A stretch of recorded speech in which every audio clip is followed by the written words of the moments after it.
Hey everybody, it's Ellen, Lois, and Whitney. And we are getting ready to put this on Instagram. So bear with us just one second. All right. And we might have another surprise guest visitor. We will absolutely have another surprise guest visitor. And my daughter, Isabel, she's 3 and she's here. Yes, and she's going to be amazing.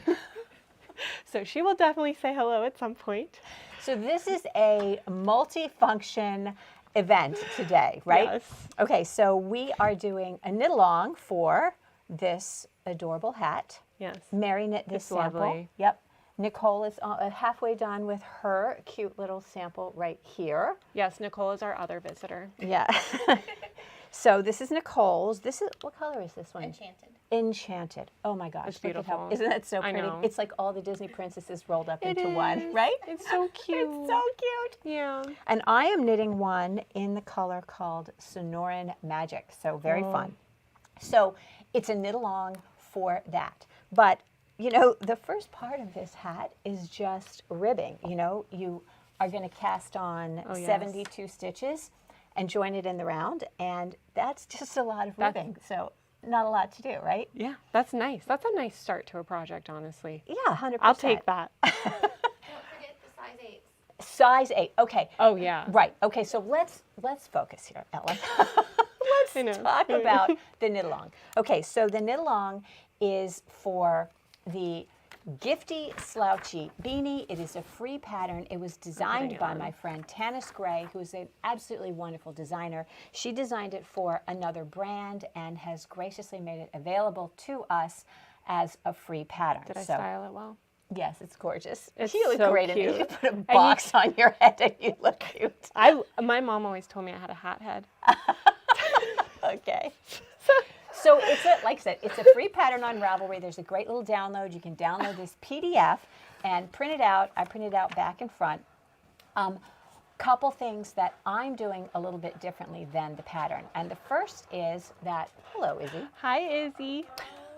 Is that I am working the ribbing on a smaller needle. This is knitted on a size 10 for the lace, but you know, I do believe that ribbing always looks better on a smaller needle. So I am knitting this on the ribbing on a size 8. And I'm Nice dinosaur. The nice dinosaur. I'm going to cast on 72 stitches, and then I'm going to show you how I join it in the round to keep there from being a gap. So very cool. All right, let's say hi to everybody. Hi, Anna. Hi, Sandy. Hi, Jane. Nice to have you guys here. Okay, so since a lot of it is just that knitting and the ribbing for starters, we thought it would be fun to do something that's sort of new to me. It's called a hot take. Yes. Tell us what a hot take is. Okay, yes. So we are doing a softer version of a hot take. So a lot of times hot takes are very... you pick a controversial topic or like a topic that is very polarized and you will talk about how you feel about it. And usually it's something where you think, I want a nice dinosaur to talk to. oh, you want him to talk? Okay. Well, usually you would think it's something that's either good, very Hang on a good, minute, Izzy, or okay? very bad. Come here, Hang I'm on a talking as him.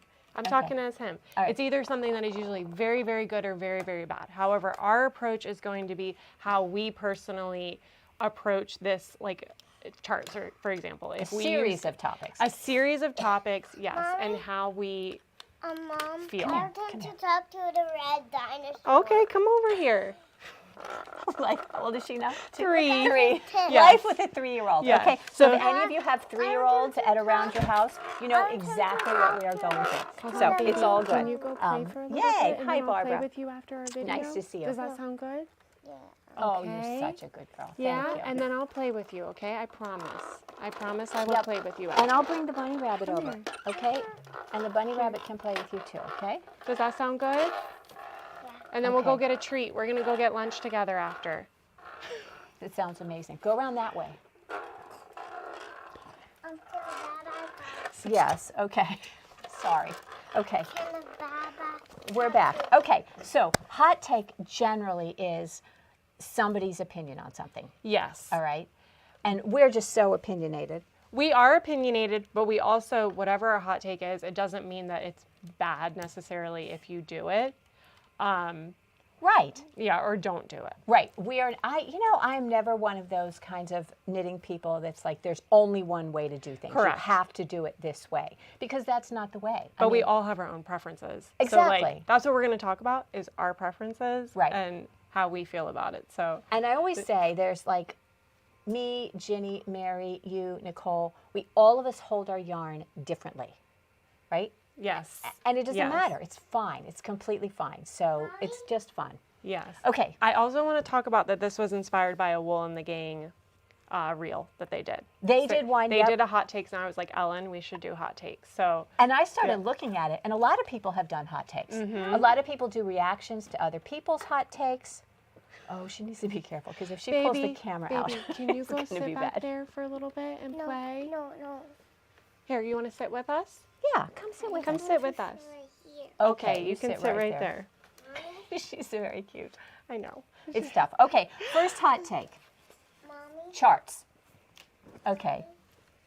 Mommy. Well, yeah, totally Yes. love charts. Yes. He's Okay. going to eat the baby. I love Oh, charts yes. because they give you a picture of what you're knitting. I know. Were they hard for you to knit up from at first? No, I think they made sense because before I knew about charts, I was just writing it down on a piece of paper, and I would write all the row numbers, and then I would write what I had to do on each row. So it just made sense. It was like an easy going to like a formalized chart, I guess. And the cocoa knits charts, those are amazing. So when I say chart, I mean like this.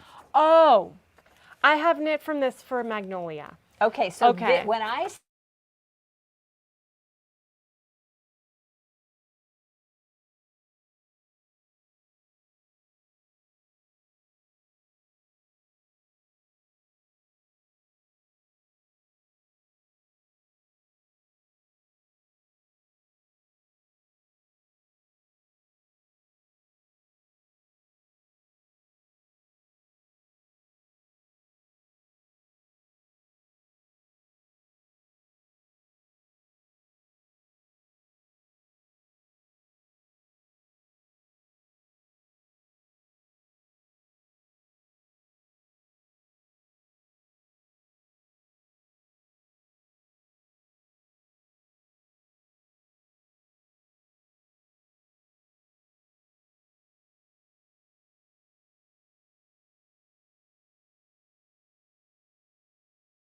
I don't know what goes in there. There's our mute. We're not muted now, are we? Okay. Good morning. Chose to knit the Uh-oh. Rambling On beanie using tubular cast on for one winding. Oh, nice. All right. Do we have sound back? The baby. Okay. Do we have sound now? We should have sound now. Now it's on. Okay. All right. Great. Thank you, Deborah. I'm not sure how that happened. Yeah, I'm not sure either. Well, it's so weird because we're in the shop. Normally I'm in my office, and we why have is the the laptop, dinosaur- which is different. Why So, the okay. dinosaur pie finding the baby? Oh, he's They're holding the hungry. baby. Okay. Next hot take. Swatching. Swatching. Yes. Where's my Although big green? it's so tempting not to. I always swatch. I know you do. I love to swatch. I know. I know you do. I don't love to swatch. I'm like, I try to make it as quick of a process and as small as possible, so it's probably not as effective as a swatch. But it is a green flag because how horrible would it be to knit up a whole project and it doesn't fit? That's pretty bad. It's upsetting. Yeah. So it is a green flag, but I don't get as much thrill out of it as you do. Oh, wait a minute. I don't get a thrill out of it. I mean, it doesn't, like, I would much rather just start my project and not swatch. I know. But, I mean, so they're swatching for like a project so they get the right size. But there's Yeah. also swatching like this, which is like, ooh, I wonder what will happen. Ooh, and then you could find out what you could use the fabric that you like from your various So this kind of gauges swatching, and yeah. that's more fun. Because, I mean, I feel like swatching for a project is like a test that you can fail. Correct. Yeah, and then you have to This- redo it and redo it until you pass. Right, The baby- exactly. Oh, the baby So, is okay. going cry in his Can you mouth. please explain the Okay. Bumblebee base, and are the colorways special for you? Oh, okay, yes, so the yes. Bumblebee base, I did a whole video on this, and you can see it. And one of the things that I said in that video, hang on, sweetie, just a quick, Baby, here, I'll be right back. Hey, baby, come here. The Bumblebee base, Come I over was here, told when Isabel. I purchased it that it Izzy, was come a here. non-superwash, with me. but I Okay. was wrong. When it came, it actually is a superwash Let's base. together. Now, does that matter? Not substantially, because for this yarn, I'm thinking we're mostly making accessories, but it is super soft. It is a chunky yarn. It's 2-ply. It's by Dream and Color. It knits best at somewhere between, say, 12 and 15 stitches over 4 inches, which is where I've swatched it. Okay, can you go It is sit at the gorgeously table? soft. It is over not here, an Izzy. exclusive base for me, but it is a limited edition base, and the colors that we have it in are limited edition for us. So the company put out the base in a certain number of colors and a certain set of colors, but I asked if I could pick my own colors, so they let me do that, which is super nice. I wow. love them. I know, right? Yeah. So we get to pick the colors that we love, that we thought were amazing and wonderful. Hi there. And so, yeah, so that's the base. And the base is available. I think you can definitely get it on the website. And I think there might be a link in the description here. But there's definitely a link in the video about the base. So, yay! Good, Yay. good. Okay. Yeah, I hope we can get some more too. Yeah, I hope so. We'll see, because it's very pretty. Okay, what's our next one? Okay, knitting on size 1 and 1.5 US needles. Yuck. Yeah. I mean, it takes so long, but I just think the pieces you can make, the only thing that's really upsetting is that a lot of those pieces I started when I was really early in my knitting, and some of them, there's some tension issues. And it's like when you've knit for an hour on a triangle, like a third of a triangle, it's just upsetting. You don't Like want to your redo it. cami. Yeah. Yeah. And I knit another one too. Did you? Yeah. I mean, I just knit my daughter a little baby thing on size 1 needles. And, you know, I mean, the ribbing is on size 1. I think the whole thing is like on a 2. Yeah. But, you know, the stuff that you're going to knit on a size 1 is small. But as a rule, it's not my favorite. I love it. I love the fabric. The fabric is gorgeous. But the process is a little excruciating. A little excruciating. Yes, just a small excruciating. Yes. Okay. All right. Picking stitches, which is what I call like continental, say, versus throwing. I don't do it that way. It's not that I don't hate it. I know. You're good at it. Yeah, and you tried to teach me English, and I was like, I had no clue what was going on. And so, but then I think you realized, oh, okay, she's familiar with crochet. Let's try continental. And it just clicked so much faster for me. Yeah. So like now I can kind of understand throwing when I'm knitting, but like for the first year and a half, I couldn't even conceptualize it. It was just mind blowing to me. Really? Yeah. I typically find that people who come to knitting from crochet do better with the left-hand carry. Yep. Not always, but typically they do better with the It left-hand just makes carry. sense. It's just It's more natural the way you tension the yarn, yeah. you know? But a lot of people, they throw with their left hand. Like that's what Mary does. She doesn't pick, but she wraps the yarn with her left. She holds the yarn in her left hand and she wraps it with her left hand. Oh, okay. So it's just a little different, Yeah. you know? And again, it's not that I don't like it. And when I do stranded color work, Oh, you do? not very often, but when I do both hands.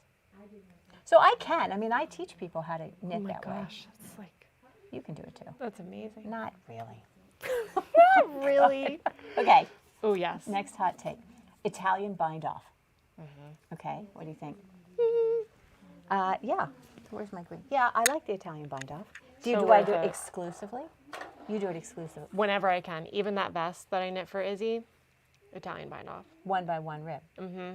I Any saw that ribbing around the. project. Did you do that around the armhole? It looks so good. I thought it looked good too. Yeah. Let me grab it. Where is that vest? You So know, we're already kind of chaotic. Why not just get up and move around? Izzy came in today with Whitney wearing this adorable vest.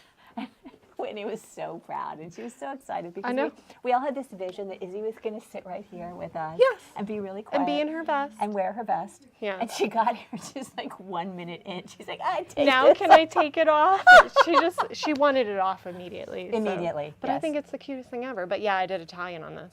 It is cute. Did you do this with your leftover wool in the gang? I did. Very cute. And I still have like another ball left. This looks really good. Thank you. Yeah, so I would say the Italian bind-off looks really good. It looks really good, and when I was learning, it was horrible. I had to undo it. I probably spent 2 nights, a total of maybe 6 hours trying to learn it. And then now it just like makes sense and it's easy, but it's a very beautiful finish. So I do it on any ribbing project. Okay, 30, I'm counting. Yeah, I think it's just beautiful. And this vest is so cute that I hope Izzy will wear it one day. 66, 68, 69, 70, 71, 72. Okay. Nice. So, all right, I'm going to do this. I'm going to change our camera angle here, and I am going to show you this. Okay, actually, I'm going to make you see all of this. Okay, so I have here, I have my 72 stitches cast on, and I'm going to cast on 1 more stitch. Okay, so I do that because in order to join it in the round, I find it easier to take that extra stitch that I made and slip it over to my left hand needle, right? So that's the extra stitch, and I'm going to knit that extra stitch that I made together with the first stitch, and that's my first stitch. Okay, so now I have to put this back over here and put my stitch marker there, but that's my beginning of the round. And by working those 2 stitches together, you end up without having a big gap in your join. So that is my little trick for you on this particular thing. Okay, so cool. All right, who is casting on for this? Because I think this is going to be really fun. All right, so once you've got your 72 stitches cast on, you're just going to be knit 1, purl 1 in the round. How many inches? Is it 1.5 inches? 2 inches? 2 inches. Right, so let's knit and purl for 2 inches. All right? Nice. Yes. Good. Okay. Wait, so I want to go back to the chart discussion. If this is what you call a chart, what would you call like the cocoa knits, like? Oh, yeah. What would you call those? Do you call it a chart? What does she calls it? I call those worksheets. She calls it the Coconuts worksheet. And what I have in Club Crazy for You for the simultaneous shaping, I call that a shaping tracker. Okay. Yeah, that makes sense. Yeah, but the chart is a pictorial representation of the right side of your fabric. I think I love it when they include the legend/key. Yes. Well, they have to. I have seen some where they have these symbols and you have to go research it on your own. That's really crummy. I know. Yeah. I was like, I don't know what this means, but if you have the legend and the key, it's easy. Yeah. And then I always use your highlighter tape Yes. to like show which one. So I'm how on. does this show? Does this say, okay, knit 2 together? Okay, so here on this particular chart, all of your patterning is done on the right side. So you have knit 2 together and you have slip, slip, knit. And then if you were knitting flat, you would have purl back. But like if you didn't have, if you were knitting flat and there was shaping every row, you would have to do a different kind of decrease there when you were on the wrong side. Yeah. And that I think gets confusing for a lot of people because it's not explicitly stated in the chart necessarily what that decrease is supposed to be. So a lot of it depends on how good the pattern writer is. Mm-hmm. Don't you think? I do, yeah. Are you also going to use a stitch marker to show like where this? I will. Yeah. Don't you think? Yeah. Yeah. Okay. Yeah. So here's the next one. Okay. Here's our next hot tip. Buying yarn with no plan. Oh wait, no, I'm a red. What? I'm a red. Really? Yeah. Oh my I gosh. can't do it. I'm in this predicament now where I just have like 2 little baskets of yarn, but it feels like too much for me. And so I'm trying to knit through it all. What's in those baskets? I have a couple projects like that I bought from you. One that I'm really excited about. It's actually with linen yarns. We'll be talking about that. But another one is I have a Kid Silk Haze bag, but I don't think I want to knit the project I bought it for. What did you buy it for? I bought it for this little tie cardigan. Oh. Yeah, and I'm just dying at the like knitting with one strand of Kid Silk's, I think which that's is one of our hot takes, and I just don't think I can do it. Okay, let's just do that hot take right now. Let's do that hot take. Which is knitting with a single strand of Kid Silk's. I hate it. Right. So like I'm thinking about even like double would Double be better. would be great. Double right? would be, yes. That would be fine. What's the gauge of that? I couldn't even tell you because I haven't even started on the project. It's been sitting since I started knitting for 2 years. You could knit that with a strand of fine lace. I could. And that would be 100%. That would be pretty. It'd be beautiful and 100% easier. Do you think it would work modifying it to hold one Kid Silk's and one fine lace? Yeah. Or do you think it would throw off the gauge too much? It shouldn't. It depends. I mean, again, it depends on what size needle you use. Right? Remember that if you're knitting a Kid Silk's on a size 3 by itself, you're going to get a gauge of, say, 28 stitches over 4 inches. If you knit a strand of Kid Silk's with a strand of fine lace on a size 3, you're going to get a gauge of 28 stitches. You're going to get the same gauge, right? Because it's the needle that drives the gauge. Okay. Remember? Yeah. Right? Now, that being said, if you wanted to knit that strand of Kid Silk's and fine lace together on a larger needle, you absolutely could and get a chunkier gauge. Not that it would be chunky, but you could do it at a DK or a Sport. Yeah. Yeah, so I need to 2 think strands about of it. Kid Silk's is easier to knit than 1. Yeah, I would think so too. 100%. Yeah. I hate to knit with Kid Silk's. Gosh, Megs was in here yesterday and she was saying that she had this project she was working on with a strand of Kid Silk's and Just a single strand. and she said, and I just put it aside and I thought, well, maybe when I'm a better knitter. And I'm like, no, girl. that's not it. It's not that she's not a good knitter. It's just, and that comes back to the like fun to knit part. Right. Like I want to enjoy, I don't want to just like stomach through something just to get it done because it's going to be beautiful, but like, This is a hobby. It's supposed to be fun. I know. I don't want to torture myself. I don't want to torture myself. Agreed. Yes. So single strand Kid Silk's for me is a hard no. Yeah, same. If you knit a strand of Kid Silk's by itself and you love that, tell me in the chat because I would love to hear, you know, how you feel about that and like other things that you knit. Like I think Irina, you know, with the fine lace, she probably does. Probably. She knits with that, you know, cobweb stuff. So she probably digs it. Yeah. You know, I do not. Okay.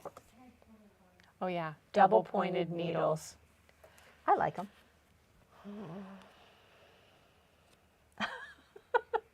What are you going to do instead? I do the 2 circulars. I like 2 circulars. Yeah. I like it. It's, I don't know. That's another thing that just blows my mind. Like sock knitters, you are a whole other level of human and skill and like commitment. And it's just amazing to me that people knit socks because I don't have it in me. Don't say that. Okay. First of all, you're not about it. Okay. I think they're so cool though. And like in my head, I'm like, I would love to start a sock project, but I just can't. I just don't have it in me to be like, because they're so small and it takes so much time and they're so beautiful. But like, I don't know. And the double pointed needles, it's just another little thing that kind of blows my mind. You don't have to use double pointed needles for socks. And I'm not a sock knitter. Okay. Yeah. I've knit exactly 2 pairs of socks. Yeah. But I know how they're done. Yeah. Right? But you have the skills to do it. There's not a single thing about sock knitting that you couldn't do. You know? Yeah. It's just a matter of learning. I think I'm scared. Well, maybe there's that. Maybe there's that. So, I mean, I think the best way to start knitting socks is to do it on a worsted gauge. That's when Jenny teaches. She teaches a plain cuff down sock on a worsted gauge. Oh. And she uses 2 circulars, right? Like you say. So 2 circulars is fine. Which brings me to our next hot take, which is magic loop.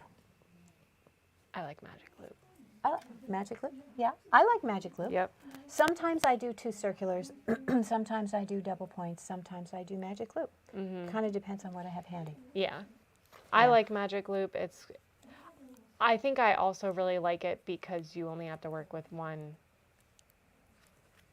you know, one needle set. But it has to be long. You're right.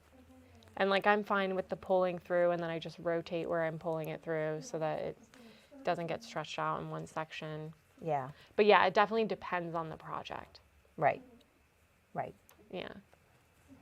If I have a long needle and I get to where I need like to go smaller, I will just pull it out. You know, just the one side. Yes. Just the one. Yes, me too. And Right. then work it. Yes. So that's what Julie Weisenberger is the designer of Cocoa Knits. She calls that modified magic loop. Oh, okay. So I use that all the time. Right. Yeah. Because it works. Yeah. Izzy's being so good. Well, I gave her a show. Oh, it's good. It works. Okay. I'm feeling horrible about that. Don't feel bad sometimes. Superwash wool. Okay. Can I do this?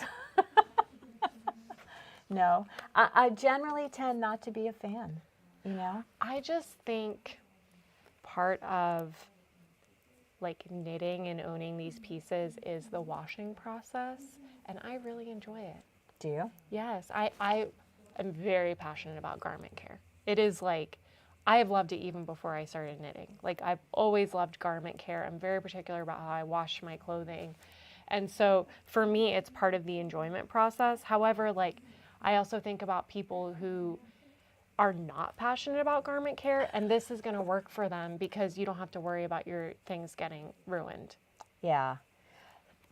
Right. I mean, for kids, little kids, For kids. and guys, Yeah. like if you were going to knit William a sweater and send it off for him, you know, Oh, yeah.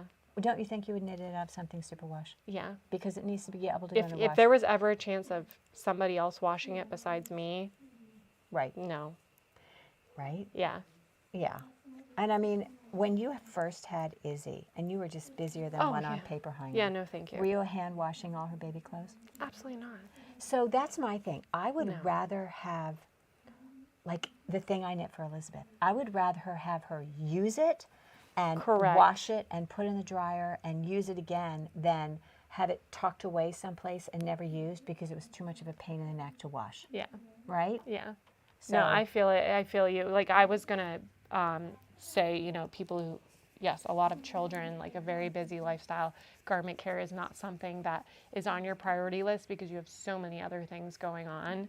For me, it's just something that like I've always very much so cared about. yeah.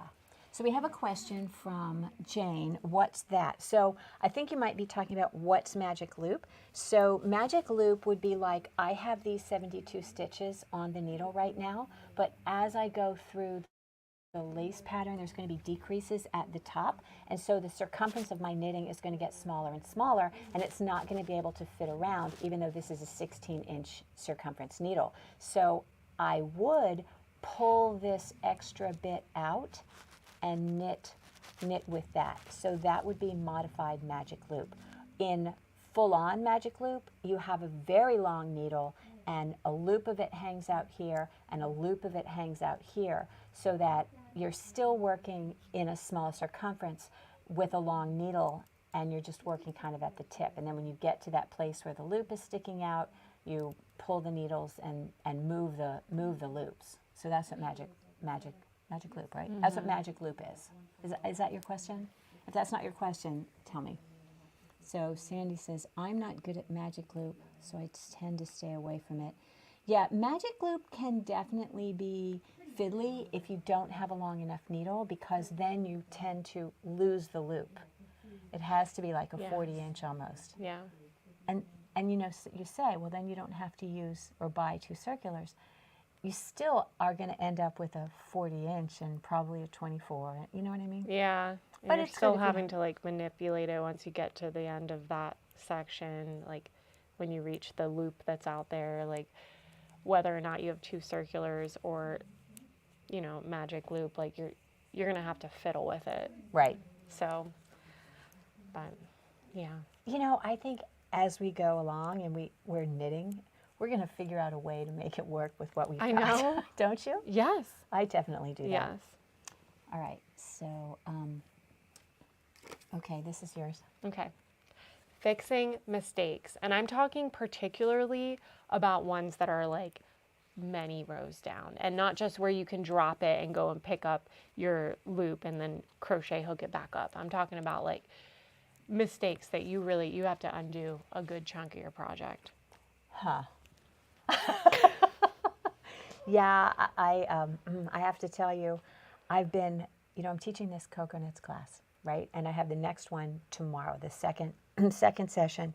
And I was knitting along, and I realized my stitch marker got off by like 4 stitches, and I'm on my way up to the Kennedy Center with my girlfriend last night, and I've knit like 5 rounds of the thing, and I realized, because I'm at the end of my yoke, and I'm starting to count my stitches, and I'm like, oh, Ellen. oh my gosh, right? Yeah. So I'm going to take that home, and tonight I'm going to do a little surgery, exploratory surgery, and see if I can drop that whole section down. That would be amazing. Right? So I'm going to video my whole thing and see if I can make it work. Yes. But I'm not just going to move it back because it's going to look bad, and I would never wear it. Yeah. I know that, okay, it's not that many stitches. It's maybe 100 stitches, 136 stitches on the needle, and I need to maybe go back 8 rows. Okay? It's not going to take me forever. No, it's just like so defeating. That's it. It's defeating. It is. It's frustrating. Well, okay, I had this happen to me last night. So 2 days ago, I was knitting on it's a honeycomb brioche little pouch. I was knitting on it in New York. I picked it up again. Well, I got to this one point at the end and I was like, oh no, it feels off, but I'm not convinced. So I kept knitting and I did like 5 more rows. And then last night I was like, it's not good. Oh. It's not good. It's so bad. So I had to like unknit, I think 8 rows of brioche. Ooh, ooh, oh, pain. It just makes me ill Now thinking it's about fine. But like, it would have upset me if I had just kept going. There are other times where, depending on what it is, I will leave it or work around it. But I couldn't. It was just way off. If you know that mistake is going to keep you from wearing it. Correct. Right? Like if it's going to upset you and you're going to think about it, just redo it. Just redo it. Yeah. Right. But if it's not a big set it deal. aside for a day. Don't redo it right then. Right, don't redo it. Just set it aside. You should never discipline your child when you're angry. Right. That's the same thing. Right? You should never discipline your the child same when you're thing. angry. Yeah, I get that. Yeah. Okay, let's see, Sandy. Oh no. Yep. Oh, because you knit She knows. And she knit a big, so Sandy's really tiny. I know. You know Sandy. Yes. Yeah, she's very petite, and she knit Oh, a size girl. that's too large. Oh, girlfriend. At least you will make one that you like. Right. It's part of the process. And there are a lot of people who feel like, oh, well, and, I know this is very Pollyanna-ish. It's just more knitting for the same yarn and no more investment. But emotionally, I think it's upsetting. It is upsetting because honestly, she would have been knitting for less time if it had been the proper size. So it's upsetting. It is, but get over it, right? You do. Or you have a closet full of stuff you don't wear, which is no, thank you. more demoralizing. I don't want that. No, I don't want that either. No. Okay. This might be fairly controversial. This one's very controversial. Okay. Crocheted sweaters. I am going to say green, but with caveats. Okay. I think that a traditional, what you would think of a sweater in crochet, I have a red up. is not my jam. However, I think if you're talking about a top, like a little summer top, Yes. adorable, Yes. so cute. I also think it really matters on the kind of yarn. Like if I was going to make a crochet sweater, it would need to be a thin yarn, I think. Fine yarn. Fine yarn. And quality yarn. Yeah. I think, and the color palette. I think, Anamar, yes. Yes, it's about enjoying the process. I don't hate frogging. Yeah, so I love that. Yeah. I love that, Anna. You're totally on board with us. Same page. I think that crochet maybe gets a bad rap in sweaters because the examples of crochet sweaters we so often see are not made with yarn store yarn. No. And here's what I always say about the difference between yarn store yarn and craft store yarn. A big part of it is the color palette. That's true too. That, you know, when you are buying yarn from a yarn store, that yarn comes out of the fashion industry. And I say this all the time. The colors that you see in a yarn store yarn are the same colors that are going to be in ready to wear. If you sew, they're going to be in current fabrics. The colors are more sophisticated and they're more wearable. And when you buy yarn at a craft store, they're designed for craft projects. So you have, you know, school colors, and you have Christmas green and holly red and Halloween orange and all those kinds of things, which aren't necessarily a palette for a wardrobe. So it's easier to get a really good looking sweater that's crocheted or knit, either way, with yarn store yarn, simply because the palette tends to be more sophisticated. I really like that Rowan is starting, well, obviously I've been knitting for 2 years, and you know the history of this, but I've been noticing a lot more crochet pieces, and I think that they're beautiful, and I think that's what crochet deserves. Like, I think for too long it just hasn't gotten the, like, attention from Designers. Yeah. It hasn't, agreed. And I think it's sort of hard to know whether that started, you know, whether crocheters weren't buying Rowan yarn, or because they didn't like Rowan yarn, and Rowan wasn't designing for crocheters. But you don't know, the chicken and the egg kind of thing. But crochet is definitely having a moment. You know what I like about crochet? And we have a couple very cool crochet projects. Oh, We're I doing know. that bag, Yeah. right? Which I Yeah. think is very cool. And Yeah. a couple other things. And my gosh, the new Noro magazine, it hasn't come out yet, but I've seen it.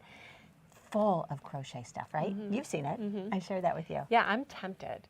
Yeah. Like, I'm very tempted to, and you know, I know how to crochet, so Yeah, like, great. I could do them, and I'm definitely tempted. So we have on the website, we have a bag and a class. It's the crochet bag, crochet class. It's so cute. It's got little daisy motifs all over it. So what I love about crochet as far as that is, do you know crochet can't be done by a machine? Knitting can be done by a machine. But crochet has to be done by hand. Yeah, and they have a new like fauché What's thing. It looks like crochet. It's done by a machine, but it's called fauché. But it's not the same, and I think the level of detail that it includes is not nearly. So it's different. It's definitely not the same. And also, like, it's really sad, like, when you are buying crochet from fast fashion, you are participating in like sweatshops. You are participating. It's Really? yeah, because if it's made by hand, who's making those? You know what I Right. mean? They're You're probably not buying your getting paid. $20 crochet top. Yeah. Somebody made that for not a very good wage most often. You're probably So, right. That's a pretty controversial topic. It's very controversial. So that's why, like, when I look at crochet and I see a crochet piece in a store and it's not very, very expensive, I would never buy it, honestly, because I know somebody made that was Yeah. not It's not paid fair trade. properly. Yeah. Not fair trade. Most of the time, the knitting is probably done on a machine. Marie Wallen has beautiful crochet sweaters. Oh, I want to Ooh, look. We will. Yeah. So she's a Rowan designer, or she was. Oh, She's really? her own Okay. stuff now. You know, there's a lot of these really great designers. They started out of the Rowan house. Marie Wallen and Louisa Harding and Debbie Bliss. They were all part of that. You know, and there's like the whole university that does that. Very cool stuff. So we'll have to look at some Marie Wallen stuff. Yeah, I want to look. So I'm kind of into it, you know, especially am like you say too. with the finer yarn. And there's some yarn that's not that fun to knit, but fabulously fun to crochet. True. Yeah. Yeah. So, and we have the raffia basket that Mary did. We have those kits coming up. And did you see it on the table? I have to go look at it. It's so but cute. Yeah, yeah. Yeah, so Yeah. cute. Okay. We did talk about that We one. already talked about Kid Silk's single strand. Okay. Multiple projects at once. Whoop, whoop. Big green flag. Who doesn't? I know. Right? I Do know. you not, are you, if you are a monogamous knitter, one project at a time from beginning to end, and then you move on to the next, that's what I call sequential monogamy. That that is a special kind of human. That is. That's So, not me. No? How many projects do you have? 1, 2, 3, 4. I think 4. Okay, I've got this hat. This hat I Yeah. just started. I've got my current cocoa knits, and I've got the second terrazzo on needles. So that's 3. The second terrazzo. Isn't it the saddest when, like, because I have one of my projects has been sitting for like a year, and I'll knit it for a couple days every few months. I try to knit that terrazzo in the mornings, but well, I did knit that little thing for Elizabeth in between, and that kind of Right. got in there. And then with the cocoa knits class, Yes. And but- it's too exciting sometimes to start something new. I know. Right? And then you come back to the Monogamy other is ones. hard. I know, right? They can take a break, okay? You could take a break for a little bit. Just take a chill. All right, so Marie, so she has some in felted tweed. Oh, that would be fun. Let's have a look. Let's have a look at some really cute crochet sweaters Yeah, that'll be really by fun. Marie Wallen. Yes, don't let us forget. I wonder if she does those. Are they kits, or does she have the patterns available separately? A lot of her stuff is kitted because she has her own line of yarn now. Oh, really? Yeah, she's a very, very talented designer. Okay, we talked about hand-knit socks. Yes, we did. Okay, I think they're lovely. okay. Yoke sweaters. This is my hot take. Totally no. No, I just think the flattery is the thing that sucks about them, which is the good thing about them, is like they're so stunning. Like, I think the color work that people do is so beautiful, the techniques that they do, but then oftentimes I find I put on the sweater and I'm like, I don't feel great in this piece, especially when I haven't knit the right size. Like, if it's not, I just Are haven't. you talking about the Magnolia. Magnolia. Okay, so I think there are yoke sweaters for me generally are a hard no. I've never liked them. I grew up in, I went to college in the 80s. Everybody was wearing those yoke sweaters, right? It was all very preppy, and I went to UVA, which is the prep capital of the world, right? And all the girls are wearing this little Papagallo bag. You know what I'm talking about? Yes. Oh my gosh. So I hated them. I looked horrible in them. I had a really big bust, and they're just not flattering for people with a big bust, I think. And then now what we're seeing a lot is yoke sweaters where the motif comes down below the bust, right? So traditionally yoke sweaters happen up here. All of the business happens above where you divide. really? Yeah, where you divide for the sleeve. Were those shaped better? Well, they're still yoke sweaters, but you know, with the Magnolia Bloom, part of the problem is that lace comes down here. She's so, deep. Right? So when you raise your arms up, the arms are coming down way low. So it's awkward. And I find myself wishing, like, oh, I wish I had knit the size down, but then I'm like, I don't even know if that would have fixed it. I don't think it would have. Right? It's just, but it's so beautiful. It is beautiful. But it's like, I don't really enjoy wearing that sweater. I do wear mine, and I do like it, but I just have to make sure I don't have to raise my arms or Yeah. anything, I think it's stunning. I mean, I still wear it. Do you? I'm not saying I don't wear it. I Yeah. think it's a beautiful sweater. I just, every time I put it on, I'm like, I don't think it looks that flattering on me. Yeah. But I wear it because I think it's beautiful and the lace work is so pretty. A lot of people love them. They are so popular. It's so beautiful. That's Yeah. yeah. I just wish the yoke is not my jam. Yeah. Yeah. And you've got the stranded color work in there. Okay, Sandy, I agree with Whitney. Yeah. Right? Yeah. Yeah, 100%. And she made it too, didn't she? Yeah. She Yeah. made it in tweed haze. Oh, okay. Yeah, really Okay. pretty. But again, you got this arm thing. Boy, Arnie and Carlos had a time with that when they were here, like making fun of those. They're not always. They're as calm. sassy. They're sassy. They don't have gentle hot takes. No. I love them, but they've. What was the word? Pedantic. Yes. I like it because they will say what's on their mind. Exactly. But I feel like that's very like. Well, they have 1 million followers. They can afford to offend anybody they want. Yeah. Well, it's I'm not even ever like gonna offend I anybody. work with. Are they Norwegian? Yes. So I work with people from Finland, and like it's the same thing. Like that, their people are very. They speak their mind. They're not trying to like people please. They will just say what's on their mind, and I have fallen in love with that personality type of Yeah. just like not worrying about what people think, but not trying to be offensive, just like saying what's on your mind. But yeah, if you are not used to it and if you are sensitive, it can be, it took me about 6 months to fall in love with that approach. Did you get your feelings hurt first? Oh yeah. Really? Yeah, and then I loved them after working with them. Have you seen those reels where the woman pretends to be her German mother? No. She's so funny. And like the German mother, what the German mother says, like, oh, you are eating that for breakfast? Isn't that fattening? You should go for a run. Yes. It's like, oh my God. Yes. Is that like it? It's like that, right? Yes, but maybe a little bit softer. Maybe a little bit softer. All right, well, than this that. woman's a comedian, okay? Yeah. So she's making fun of her mother. But anyway, I think it's But kind yeah, of funny. I'm for it. I am for it. I like the bluntness. Well, good. I'll try that with you, see how you actually like it. Yeah, but it's not in your nature, so it's No, it's not. it would be taken differently. Right, it's not in my nature. So Anna says, look for the winter crochet book. Okay, we will definitely do that. Thank you so much. Okay, yes, That's please. going to be really fun. Yes, please. Okay, next hot take. 2 strands together. That was kind of like what we talked about with the Kitsel case. I freaking love it. Yes, me too. Love it so much. Right. Any project that I can add some Kitsel Ks into, I'm a fan. And then honestly, I love holding 2 strands together. So it makes such a drapey fabric. It makes a beautiful fabric. And I talked about this on an earlier video one time, but I was talking to Cecilia Campochiaro, who is she wrote that book, Sequence Knitting. Have you seen that book? Oh my gosh, I'll bring you my copy. You can see it. It's gorgeous. And she has a new one called Marls. And I asked her what it was about the holding 2 strands together. She goes, it makes a really different fabric.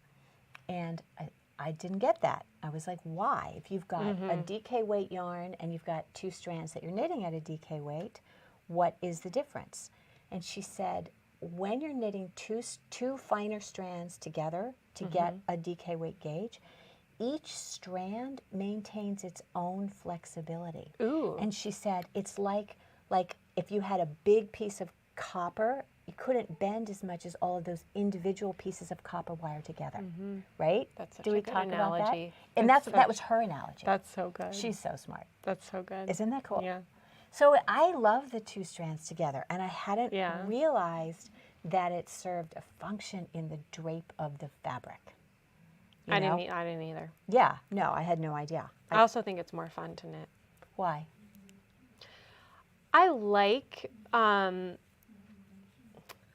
that it's challenging, but I think it can be boring for me a little bit just to knit with 1 strand. Like I think it adds, even though it's so simple, like it really feels like you're just holding one because they like are connected basically. And then you just have your 2 balls. But I just think it adds a level of interest. And I have to pay attention. Like as I'm knitting, I'll have to make sure I get both of them when I pick them up. I think it adds a level of like mindfulness to it. It also, I think it's cool because it allows you to create kind of your own fiber, right? Which is fun. Yes, it is. Yeah, because you can do, it's kind of like what you did with terrazzo and how you combined colors, and it was shocking, the transformation that you can do. Yeah, isn't that interesting? Yeah. So I'm excited about that. All right, let's see. Okay, stranded color work. I've never done it. You haven't? I can't vote. I've never done it. I don't But know. what about Intarsia though? I like Intarsia. Yeah. Have you done Intarsia? Yeah. What did you do? The flower power Oh, cardi. right. Oh, I have that sample for you. You can take that. Okay. Yeah. Yeah, I like Intarsia. Yeah. I mean, it's not that I don't like stranded color work. It's just, I mean, those kinds of patterns don't really suit me. Okay. You know what I mean? Because again, you've got a lot of the yoke stuff going on, and it's not really I me. think they're really pretty in the shawls or like the scarves that I've seen it done in. But I've never done it. We need to get you doing that. I know we do. Ginny's teaching a class on that. When? June? No, April. Next month. Okay. She's going to do the little hat. Okay. Yeah, that Astrid hat. Yeah. So that'll be super cute. Okay, let's see. Okay. Knitting as a means of procrastination. 100%. Procrastinating. You're procrastinating. Yeah. Yes, 100%. Because I still feel like you feel like you're doing something productive. Right. And it's so like, I've always said knitting is so meditative that it's like a piece. It's not like you're just going and watching some videos. You are doing something good for your mental health. So it is counteracting the stress that you are receiving from procrastinating on this other project that you have to do. I think too, a lot of times knitting puts me in the headspace to do something I don't want to do. Yeah? Right? Because it's so calming. Yeah. And so it's like after I've knit for a little bit, I can face that thing again. Mm-hmm. Do you know what I mean? Mm-hmm.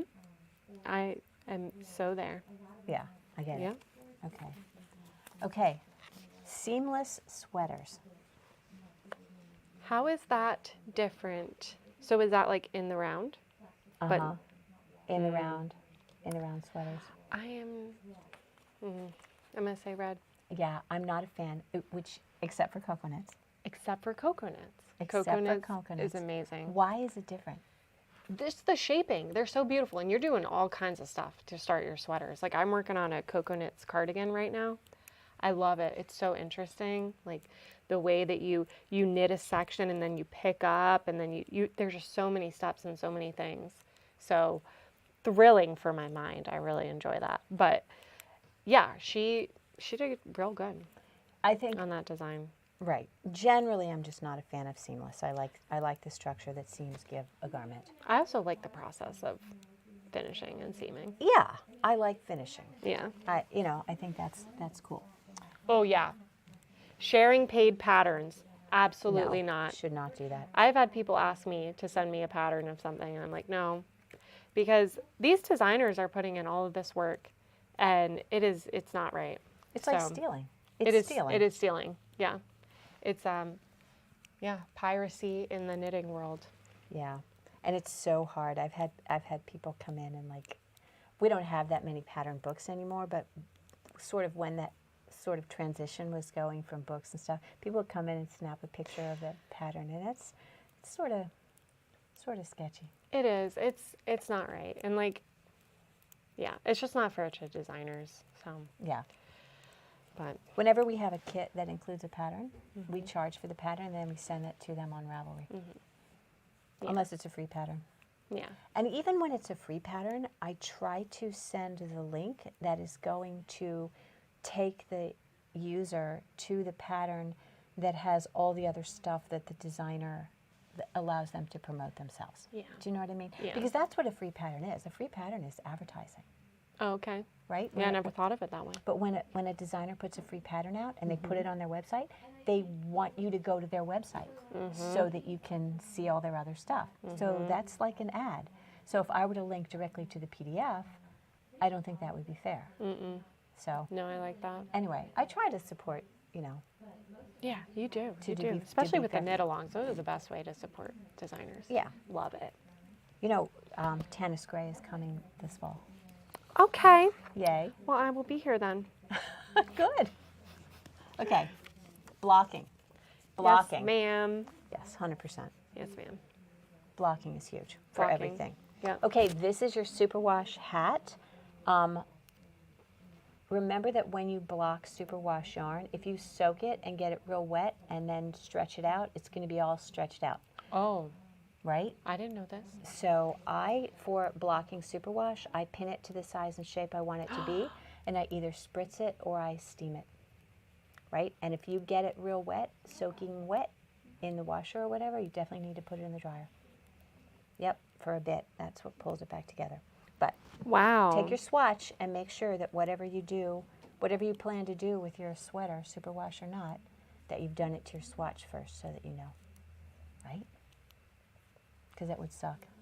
I'm the worst. I should wash my gauge swatches, Or something. but I don't. You don't? Okay. That'll be our next hot take. I mean, I know it. I know I should. I just want to start, and I like to use the yarn from my gauge swatch for my sweater. you can. But I just. So if you unknit, like I'm going to have to use this for this hat. And I already blocked this. I steamed it. So I'm going to unknit it and then I'm going to lay it in a ring, and I'm going to steam the yarn, and that'll take the kinks out. Refresh it. That's very cool. Huh? I need to get better about that, Ellen. That's the room for improvement. I'm not here to judge. Yeah, that's like what we're trying not to do here is make people feel guilty. And I'm like, starting to feel guilty. Starting to feel it. You don't feel guilty. Nobody feels guilty. I do. You do? Because I didn't do it. I didn't wash my swatch. It's okay. Like I said, I'm not here to judge. Oh my gosh. No, I don't feel judged.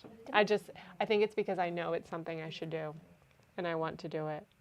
Okay, I'm looking. I thought maybe my kites fell down. I changed the window and I put kites in the window. It's really cute. Okay, do you like it? It's so cute. It's so cute. I wish you could come and see. Okay, let's see. We're getting to the end. We're getting to the end. We're almost there. Okay. Super bulky yarns. What? I know. What? I thought sure you'd be green on this. That's the weird thing is that, yes, I have projects that I do in super bulky, but I am so picky about the kind of super bulky yarn it is. And like, it has to be a very like hand spun, like have things in it kind of yarn. That, Art yarn. Yeah, art yarn that I'm so picky that like, as a whole, I can't put my stamp on it, but I obviously love knitting with it it has to be the right yarn. And the right project. And the right project. Yeah. I just find that it's so fragile. And it pills a lot easier too. Exactly. And so there's a lot of care that comes, like I'm shaving my sweater all the time. I love that sweater. So don't take my red flag as a, no, I won't, because I will, but it's as a whole, it's not my go-to. Yeah. Yeah, I'm not a huge fan. Not the hugest fan. Yeah. Okay. Linen yarn. Okay. Have you ever knit with linen yarn? Gum of green. Right now, I am struggling because I have had this linen yarn project sitting in my stash for 2 years now. What is it? It is, so it's what is the linen yarn that you have? Rowan or? Yeah, it's Rowan. Cotton, Rowan Creative Linen. Creative Linen. It is Creative Linen, and it is this beautiful sailor sweater that I want to manifest my sailboat in. And it has been sitting in my closet, and I tried swatching it with it like 1.5 years ago, and it didn't work out for me. Obviously, I was still newer. I just need to give it another chance. What was the problem? I think I didn't like it with my wooden needles. And since then I've gotten the copper, but it was like the feeling of it on the wooden needles. Yeah. Because I'm very sensitive to that. It was so like, it's kind of like with the soft blue clay. Like I bought those copper needles so I could knit the soft blue clay because I can't do it with the wooden needles. And how did you feel about that? Then I loved it. And I bought so much of the soft blue clay So like I've been knitting purses and stuff. So I think I should give the linen yarn a chance with my copper needles. Yeah. Plant-based fibers tend to be a little stickier.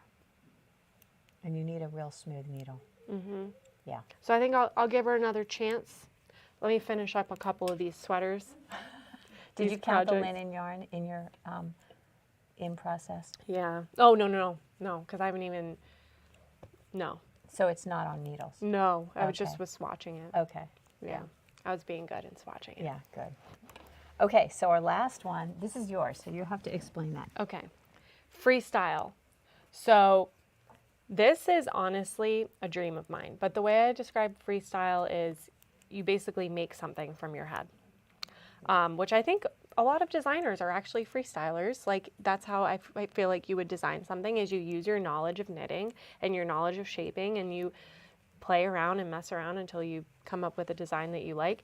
It scares me. Really? I can't do it yet. I feel like I need many more years of experience to be able to do this. No, you don't. I feel like I don't know enough. I could help you. Because I have things in my head, but I'm scared to even attempt them. Okay, well, let's do that. But, I mean, it's a green flag in terms of the process and the activity. It's a red flag for me in terms of being able to do it. When you say freestyle, I was thinking like taking a pattern and just like not following it anymore, just sort of winging it. Yeah, I think there's definitely different, that's another freestyle topic, which that's a red flag for me. Yeah, me too. If you just like wing it. Yeah, no, there's a reason you're following the pattern. Yeah. I mean, it's not like a recipe that you're cooking from. Knitting is a little Right. more precise. You can freestyle it with crochet. Oh, really? Can't you think? I mean, I guess so you can fix your mistakes easily? I don't know. you can just go off in any direction and That's start true. crocheting anything, anywhere. You're like, oh, I need to go this way. Let me just go this way. Right, you don't do that in knitting. No, you You're- don't. You're going You're going to this have to way. go this way and come all the way back. Exactly. The rules that must be followed. Unless you want to surprise short row in there, Yeah. which I've had that problem before. Oh, haven't we all? Oh my gosh. Okay, so real quick before we go, this was fun. I hope you guys had fun. We had fun.